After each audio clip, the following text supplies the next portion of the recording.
નમસ્કાર મિત્રો, સ્વાગત છે તમારું અમારી યુટ્યુબ ચેનલ જેડી સરકાર યોજનામાં। તો મિત્રો, આજના વિડીયોમાં આપણે વાત કરીશું નાણાકીય વર્ષ 2026-27 માટે ગુજરાત સરકારે બજેટની જાહેરાત કરી છે। અને મિત્રો, આ બજેટમાં ખેતી અને ખેડૂતો માટે સૌ મહત્વની જાહેરાત કરવામાં આવી છે, જેમાં અમુક વસ્તુઓમાં નાણાકીય ફાળવણી વધારવામાં આવી છે અને મિત્રો અમુક વસ્તુઓમાં જરૂરી હતી તેમાં નાણાકીય ગઈ વર્ષના બજેટ કરતાં પણ ઓછી કરવામાં આવી છે। તો મિત્રો, 100 મુખ્ય મુદ્દાઓ કયા કયા છે જેની સંપૂર્ણ માહિતી આપણે આ એક જ વિડીયોમાં મેળવી લઈશું। પરંતુ મિત્રો, તે પહેલા વિડીયો ગમે તો લાઈક અને શેર કરી દેજો અને મિત્રો અમારી ચેનલમાં નવા હોય તો ચેનલને સબસ્ક્રાઇબ કરી દેજો। તો ચાલો મિત્રો, વિડીયોની શરૂઆત કરીએ। તો મિત્રો, સૌથી પહેલા આપણે વાત કરી લઈશું કે બજેટનું કદ કેટલું છે। એટલે કે મિત્રો, આ વર્ષે જે બજેટ જાહેર થયું છે એમાં જે કૃષિ વિભાગનું જે બજેટ છે તેમાં મિત્રો 24,022 કરોડ રૂપિયાનું બજેટ છે તે કૃષિ ક્ષેત્ર માટે જાહેર કરવામાં આવ્યું છે। તેમાં મિત્રો જે ગઈ વર્ષે જે કૃષિ વિભાગમાં જે બજેટ જાહેર કરવામાં આવ્યું હતું તે 22,498 કરોડનું કરવામાં આવ્યું હતું। એટલે કે મિત્રો, ગયા વર્ષે કરતા આ વર્ષે 1,500 કરોડનો વધારો છે તે કૃષિ ક્ષેત્ર માટે કરવામાં આવ્યો છે। પણ મિત્રો, મહત્વની બાબત એ છે કે અમુક મહત્વની વસ્તુઓમાં બજેટની ફાળવણી છે તો ઓછી કરવામાં આવી છે। તો મિત્રો, જે કૃષિ યાંત્રિકરણ છે એટલે કે મિત્રો આપણને ટ્રેક્ટર, રોટાવેટર, પ્લાવ જેવા કૃષિ માટે ઉપયોગી સાધનોની ખરીદી કરવા માટે જે સહાય મળે છે એ સહાય માટે જે ફાળવણી કરવામાં આવી છે જે આ વર્ષે 1,565 કરોડની કરવામાં આવી છે। અને મિત્રો, ગઈ વર્ષે જે ફાળવણી કરવામાં આવી હતી તે 1,612 કરોડની કરવામાં આવી હતી। અને મિત્રો, જે ફાળવણી કરવામાં આવી છે તે અડધાથી વધારે ટ્રેક્ટર માટે કરવામાં આવી છે। એટલે કે મિત્રો, જે ટ્રેક્ટરની ખરીદી માટે સહાય મળે છે તે ગઈ વર્ષેથી 1 લાખ રૂપિયા કરી દેવામાં આવી હતી। એટલે કે મિત્રો, કુલ સહાય છે તેમાં અડધાથી વધારે ટ્રેક્ટર માટે કરી દેવામાં આવી છે।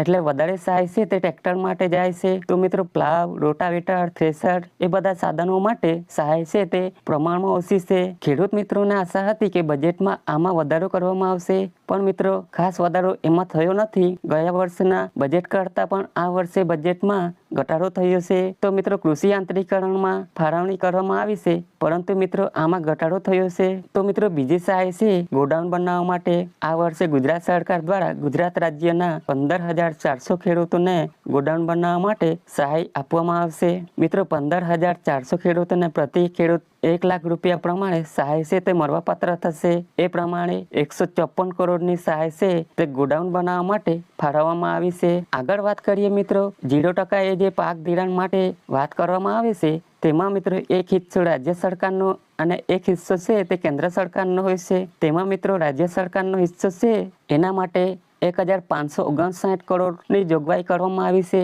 આમાં મિત્રો ઘણા બધા ખેડૂત મિત્રોને આ હિસ્સો છે તો મળતો નથી, પરંતુ મિત્રો સહકારી બેંકો છે એટલે કે તમારી ડિસ્ટ્રિક્ટ બેંક છે એના દ્વારા જો મિત્રો તમે ધિરાણ લેશો તો મિત્રો તમને રાજ્ય સરકાર અને કેન્દ્ર સરકાર એમ બંનેનો હિસ્સો છે તે તમને મળવાની સંભાવના છે અને તમને 0% છે તે મળવાની સંભાવના છે। ત્યારબાદ મિત્રો, જે ચોથી મહત્વની જાહેરાત છે બાયો સીએનજી પ્લાન। મિત્રો, આપણા 4 ઝોનમાં બાયો સીએનજી પ્લાન બનાવવામાં આવશે અને મિત્રો સહકારી મંડળીઓને આના માટે સહાય છે તે આપવામાં આવશે। એના માટે 112 કરોડની જોગવાઈ કરવામાં આવશે। મિત્રો, આ મહત્વનું એટલા માટે છે કે જ્યાં જ્યાં બાયો સીએનજી પ્લાન બનશે ત્યાં ગાય ભેંસનું જે ગોબર છે અને એના સિવાય જે કૃષિ કચરો છે એની ડિમાન્ડ વધશે। એટલે કે મિત્રો ત્યાંના ખેડૂત મિત્રોને ફાયદો થશે। ત્યારબાદ મિત્રો આગળ વાત કરીએ પ્રાકૃતિક ખેતીના માર્કેટિંગ માટે। મિત્રો, પ્રાકૃતિક ખેતી છે તે ઘણા બધા ખેડૂત મિત્રો કરી રહ્યા છે, પરંતુ મિત્રો પ્રાકૃતિક કૃષિ પેદાશોને જે ખેડૂત છે તે પ્રીમિયમ ભાવમાં વેચી શકતા નથી। એના માટે મિત્રો માર્કેટિંગ